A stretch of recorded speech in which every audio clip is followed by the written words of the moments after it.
at times I felt like many people felt hopeless, like something has to change, right? Somebody has to talk differently, right?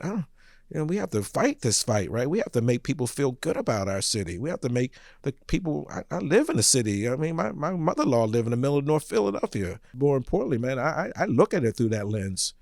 And so it's just important for us to raise ourselves up and make people feel good about our city and where we live. I mean, I'm a kid who grew up in West Philadelphia. I'm the damn commissioner. You know what I mean? If that don't make you feel good, man, then I don't know what does, right? And I'm just happy to be here.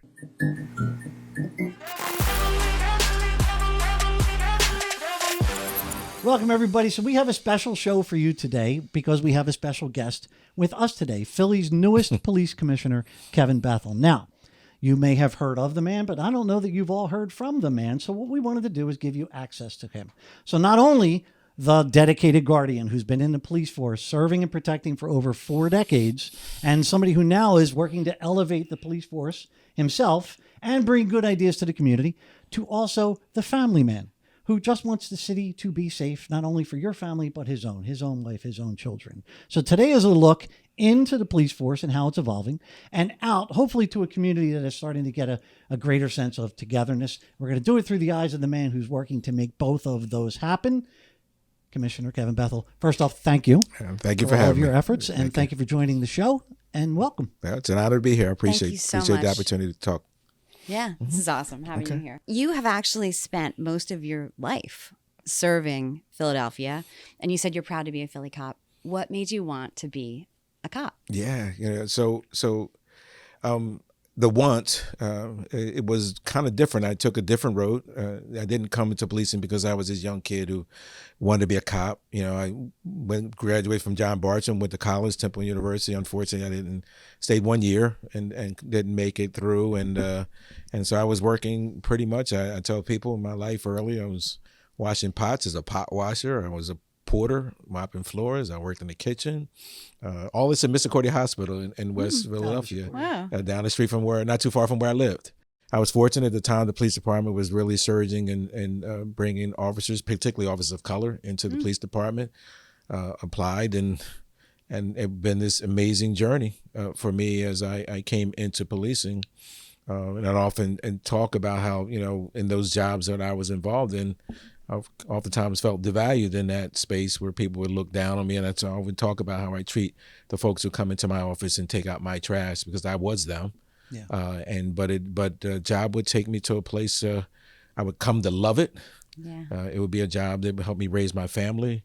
And I'm just proud of the men and women who have been in this space serving with me. Some have still been there as long as I have. Wow.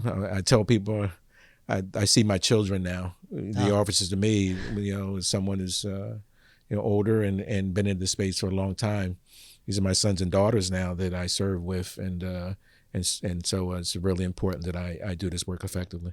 So you just shared why you joined the force. Like, my son's 15, right? He's a bit of a sheepdog. Like, I'm very proud of that. right? He has this I want to protect other people kind of vibe.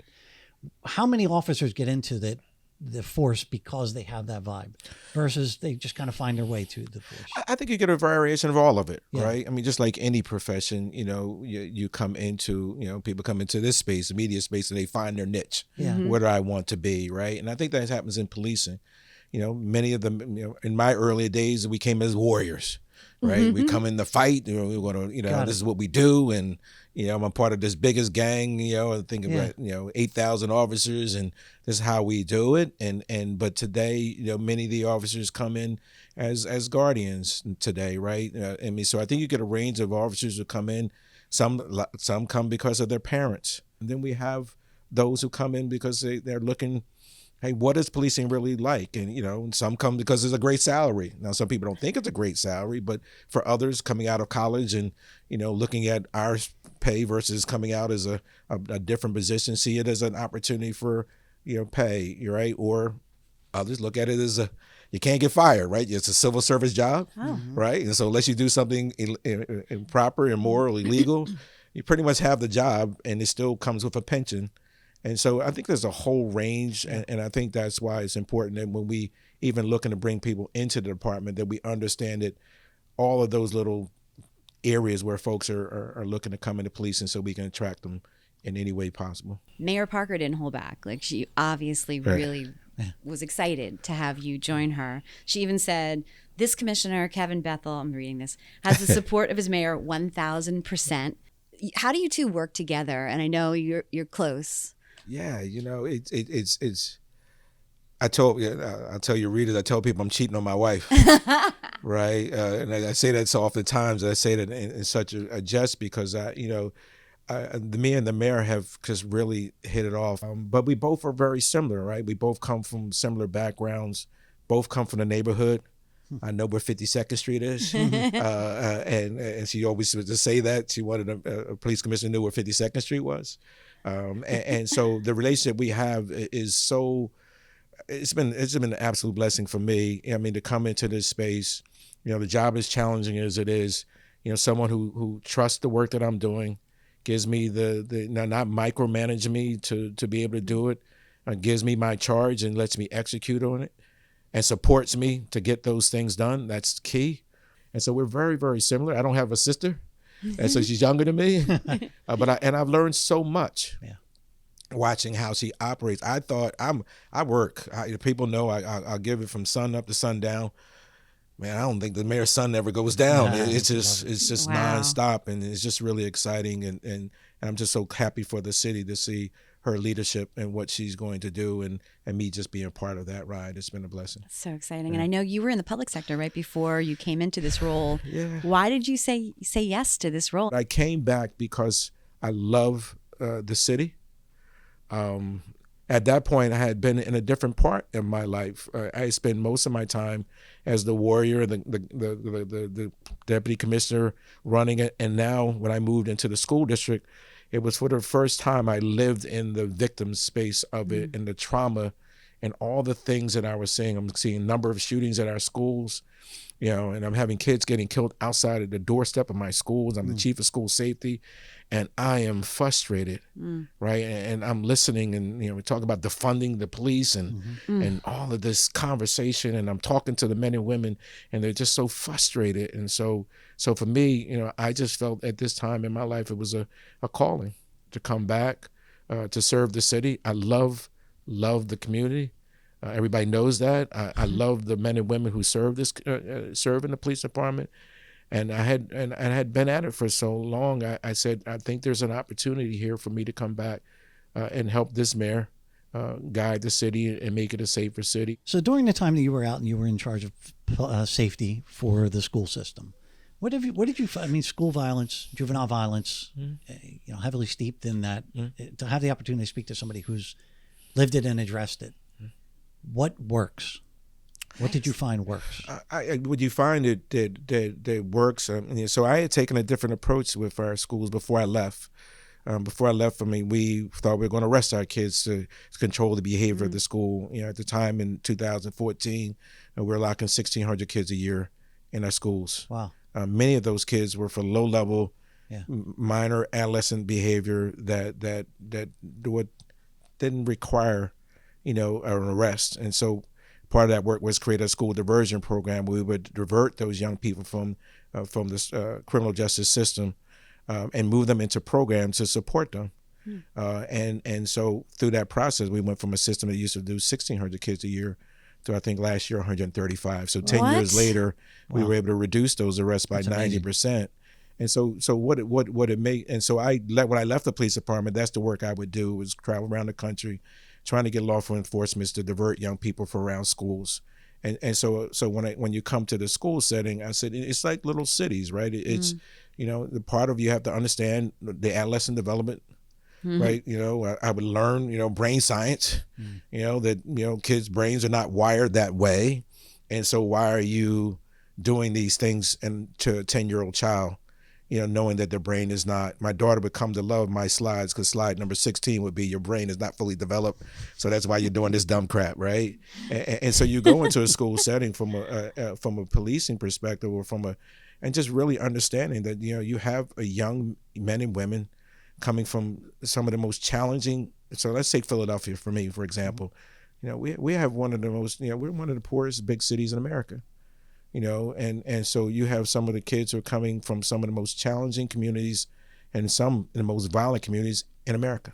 And then we expect that they arrive at school that they're going to be this perfect entity that's going to be able to take the guidance that you need. And so what it taught me, well, first and foremost, I give a shout out to every teacher, principal who works in a school, who does the work. I mean, it is so powerful what I would see what they do with our young people. And I give them so much praise, because I got for the first time to see how they manage in that space and how they work with these young people to try to get them through.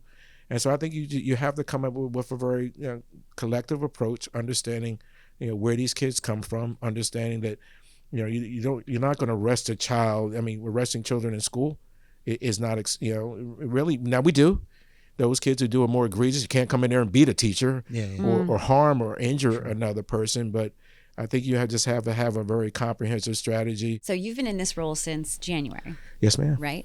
So what do you think has surprised you the most so far in your role? I guess not surprised. If I could shift that, I've been most surprised but proud. I came into the department and I've just been so proud of the resilience that they've demonstrated. This has been, these last 4 years have been probably the most challenging times in policing, through the riots and the funding and all of that. And so I was pleasantly surprised, how we said that, to see how well these men and women have still stayed focused on the work, how they still have continued to serve the community, continue to do. And so I came in, man, I'm going to have a lot of work to do. And I do. There's a lot of work to do. But I was really just so proud of seeing how they have stayed core to who we are as a profession, continue to honor the profession the way it should be honored. And we're not perfect. But we're striving to be better. It's the interesting thing. You're not perfect, and I get that. If you look at social media, what you see is all the bad. Oh yeah, and the news, and every police and department. Yeah, you don't see the everyday interactions and the serving and protecting and all that. How do you manage? I mean, it's got to hurt morale. It has to have a big impact on the force. We know we've been the tip of the spear, since I can remember. We accept that as part of the work. Right. But what we've done and what we're trying to do, and that's why, most recently I brought in Carla Showell-Lee to come in and become the executive director of our organizational communication to do exactly what you described. We have to now tell our story. We can't rely on others to tell our story now, right? We do. You're doing that for me here, so I appreciate you. Yeah. So I won't say that, but creating these opportunities that brings me here today. Widening in our audience of who we talk to, providing opportunities for people to see when we use our body-worn cameras. Most recently, we highlighted, officers who did an officer who did CPR in the middle of 52nd Street, right, and saved a woman's life, and to be able to bring her back and show people this is who we are. Right. And so I think part of that, we have to set ourselves on a pace and make that part of our strategy to share as much as possible. I think what people don't realize, and I constantly say 99% of my officers, if not more, will never, ever fire their weapon. Right.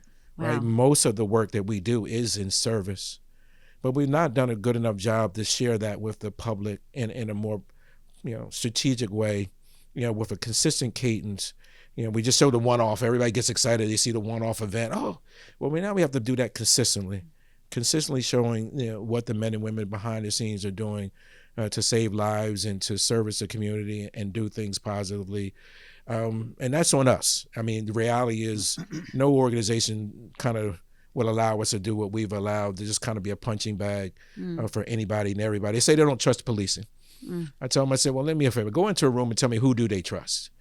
You highlight policing, but if you ask them if they trust government, if they trust this, they will. Many of them will tell you they don't trust many of the. But we seem to kind of get fixated on policing as that, and we accept that because we're at the tip of the criminal justice system.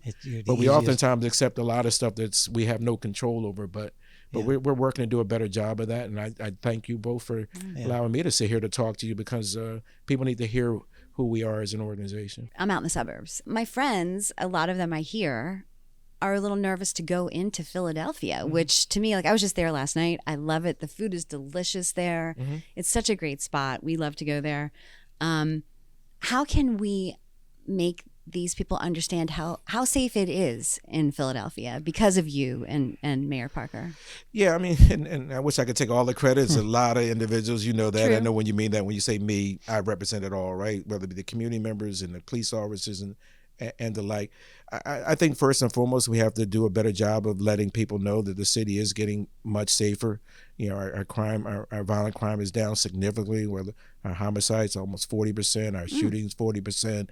Center City, where many of our suburban folks come in, the town is the safest area, one of the safest areas in the city. But I think that just like anything else, we had some tough years. Right, and we had 3 years of some of the highest level of violence coming after COVID, and so it's going to take time, right, for people to reset and feel good about the city and the crime. And so it's important for us to tell people that the city is getting better, but they also have to feel it, right? And so we're very conscious of the fact that we have a lot of work to do. To bring our collar counties back into the city and keep the folks in the city, but even taking it to those in those communities that have been impacted the greatest, they too have to be convinced that their community and their neighborhood is getting better. And I think that all in this totality is what's going to get us into that area of people talking positively about the city.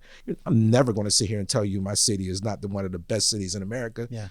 Because that's what I believe, right? And so for us as a city and and us as a department and all of that is really important for us to tell our story, continue to tell how things are getting better in the city of Philadelphia, continue to be a champion of the city, give people reason why to come in, continue to work, to keep our violence and our crime down. You're coming back. We're gonna get you back. Let's They're go, there. We got everybody. you back. One step at a time. But we're heading in such a positive direction. The mayor has done a phenomenal job of leading, and others are falling in line. Just watch out. I love that. Watch out. She says safer, greener, cleaner, and city, and we're going to meet that charge. Yeah. You definitely sound like you have an innate sense of responsibility. Yeah, it's our duty, right? I mean, I didn't come back to this job to sit here in my, this wasn't an ego thing for me, right? This wasn't like, hey, I get to say that I'm the police commissioner, and hey, I finally got it. Most people know that's not who I am. I want hope. At times I felt like many people felt hopeless, like something has to change, right? Somebody has to talk differently, right? We have to fight this fight, right? We have to make people feel good about our city. We have to make the people. I live in the city. I mean, my mother-in-law lived in the middle of North Philadelphia. More importantly, man, I look at it through that lens, and so it's just important for us to raise ourselves up and make people feel good about our city and where we live. I mean, I'm a kid who grew up in West Philadelphia. I'm the damn commissioner. If that don't make you feel good, right? Man, then I don't know what does, right? And I'm just happy to be here. Were you raised to feel this way? Did you get this from your early jobs, this sense of accountability and build character? Like, how much of it was your upbringing? Hey, listen. So now you're going. That's when y'all get me crying here. Now I was kidding. No, I feel. She knows. But listen. My mother I was raised by Miss Adolescent Bethel. She raised 4 boys by herself. Right, my father left when we were very, very young, and I watched my mom work every day to raise 4 boys, and she taught me what work meant. She made no excuses. My behind better get up and go to school every day. She held me accountable in that space. And she taught me. My mom taught me what it was to my role and responsibilities as a person. Right, you can be a good man, and I learned all of those things from my mother. My mother is the foundation of everything you see right here. I tell people my mother was born 100 years ago. But in 1924, you had this woman who was born on a farm in sharecropper. My grandfather was a sharecropper, and my mom in her early 20s decided she was going to move to the north to make, whenever she did have a family, she's going to create a better life for them. Wow. And here it is 100 years later, her son's a police commissioner. Yeah, that's validation of everything, all of what she tried to do. Her plan was to set her family up for the next level. And guess what? All my girls have college degrees.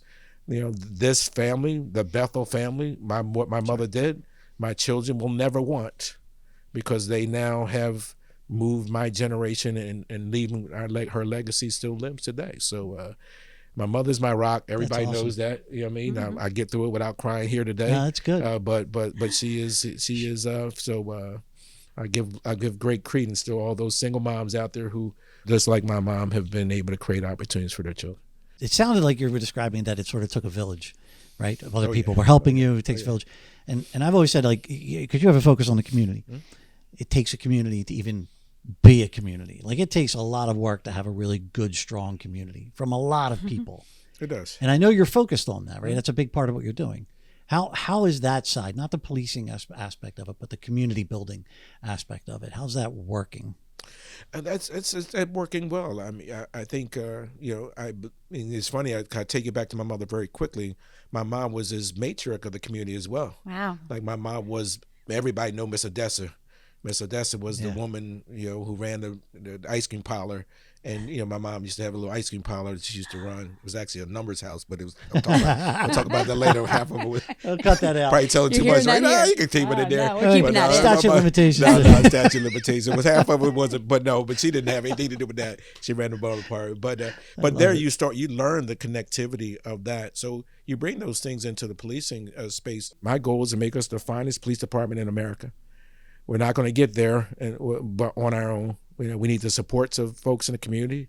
And so doing it in a more strategic way, and being very intentional about making the community part of our journey. I'm hoping for the first time we'll build a bond that can never be broken. But was there anything like you get pulled out of a company, you get pulled out of the force, and you have to drip dry for a while, and then you could look back with perspective and say that could have worked differently, that could work better. Was there anything like that for you in all those years you were out of it? Actually, it has probably been the greatest benefit I've ever had is leaving the department for 7 years and going back. The things that I have learned in this profession, away from the job, has totally changed how I manage going back into the police department. Policing has always been this paramilitary organization, command and control. Today, right now, I can grab my phone and I can have 500 cops wherever I want them, 1,000 cops wherever I want them. They will go, you follow orders. And oftentimes I come back now not trying to reconstruct a paramilitary organization, actually trying to pivot somewhat away from that. Paramilitary organization running the department, so we're always going to have the command and control structures that are necessary. But it was built around and many women coming back from the military, them coming into the department, taking on the constructs of a military kind of a concept was easy and an easy flow and easy transition for them. Today, the majority of my department have never touched the military, but we still use so much of that military mindset to do the work. And even though that is great, there is things that we have to now get out of that space because, not trying to manage with fear. Manage what is health and wellness and those things those soft skills that we oftentimes have avoided are not helping us today when we have officers who are committing suicides and we're having, many of my men and women being exposed to so much trauma. And so now I come back to the department fully understanding our role and responsibility that I have to help them to be well. But is there anything that keeps you up at night right now? What will always keep me up at night is when I lose one of my officers. Right. And that or they're severely hurt or severely injured. That's the part that keeps me. The other stuff I can do, right? The other stuff, we can fight. I can fight. I can do all of that. I can take all of it. But you sit in this position, and I was a deputy commissioner for 8 years. I ran patrol operations under Commissioner Ramsey, so I got to feel it. But now, he always said, "But Kevin, it's different when you're actually in the chair, For sure. right?" And he's 100% accurate, right? It's different sitting in the chair. I sit there and say to myself, I have these crime strategies. I have all these, and the charge of us is to reduce homicides, reduce violence, reduce crime. And so I, as the leader of this organization with my executive team, tell these men and women to go out and do this. I put them in those most challenging communities to be able to work to try to reduce the level of violence that they're seeing. And I know I put them at risk. I just lost, on my arm, I have Officer Jamie Roman, who was killed in the line of duty, and I carry that on my arm because he's the first officer I would lose as a commissioner. And I lost officers as a deputy commissioner, but the first time as a police commissioner, just reminding me that I send him into that work and I lose him. And so that's what keeps me up at night. It's difficult, but we make it work, but it's hard. So that's that call that I get. Yeah. And I get many calls over the night from some things that happen that are significant enough to rise to my level that they have to wake me up. Yeah. I can't tell you how many times I grab that phone and I just pray that it's okay. It's maybe a big fire or some, not a fire, but some other incident that has caused me to be awakened. But the hardest call that keeps me up at night, and sometimes I don't want to go to sleep, is because of that call. Your career, just going from memory, you were involved in internal affairs, you were involved in intelligence, you were involved in narcotics. You're good, man. You're good. He didn't have any notes there. He didn't even have any. He's not even reading that. It's written on the inside of my hand. Man, that's good. Yeah, you probably know better than me. I'm trying to remember. Yeah. Right? So you've done so much, right? And so you've seen, this is, I guess, from the 80s or somewhere around there, right? Yeah, 86, yeah. 40 years. How? It's a kind of a cliche way to say it, but how have the streets changed? I think we do see a different community. We see more guns than we probably have in a very long time, and we have to deal with that.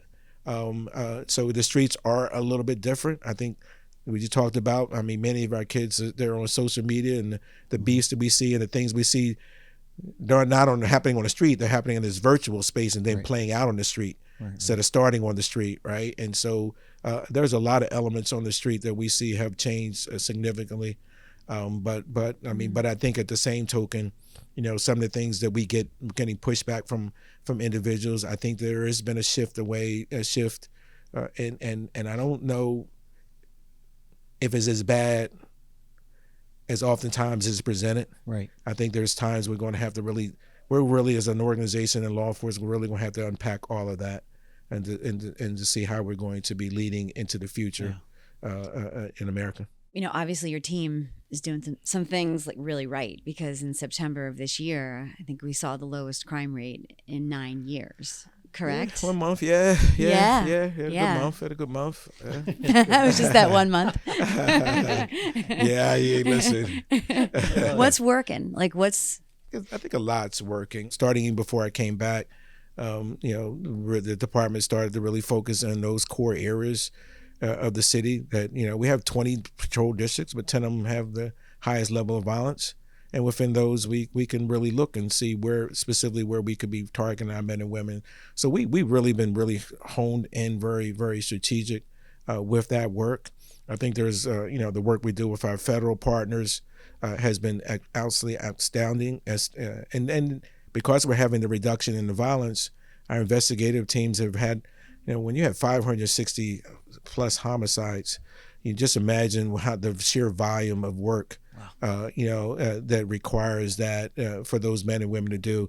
When we're having a year when the numbers are coming down, it gives them more time. So we have a 72% clearance rate with our homicides, which is phenomenal. But most importantly, for our non-fatal, our shootings, we're at like a 34% success rate in there.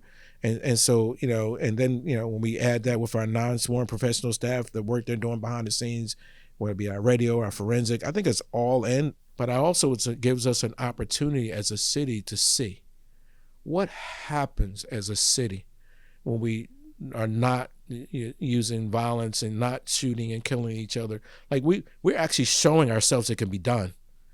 Yeah, I mean, we're literally showing ourselves to America that we could be one of the largest cities in America, but have the lowest crime rate and lowest homicides in America for a big city. So we're setting an example now to everyone out there that we can do this, right? That and it's not just the policing, it's us as individuals, that we can love ourselves more, that we can do conflict resolution without using guns, that we can work together. And look what the benefits of that.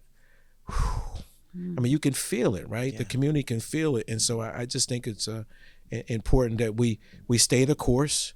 We don't get caught up. Homicides have been the number that drives us since the beginning of time. We judge by homicides. Right. It's hard, right?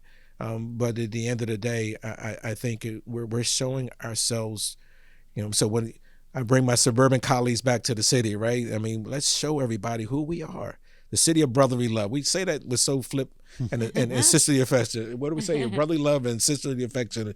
Oh, I think the terminology is, let's show it. Like we're showing that now, right? And so because all part of that process, you bring crime down, conflict shuts down, the retaliation starts to lower down, and we just keep pushing. I'm sure you're always recruiting, right? Yeah. So what's the message? What's the message to young people out there trying to decide, or people of any age trying to decide, hey, maybe I want to be an officer?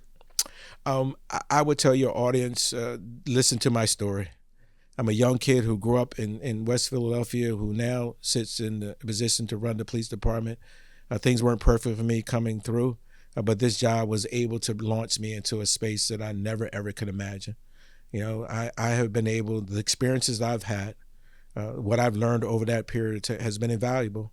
What it's done to me, be able to raise my 3 daughters, be an incredible wife and been together for 30 years, and be able to have a career that really, really gives you an opportunity to serve.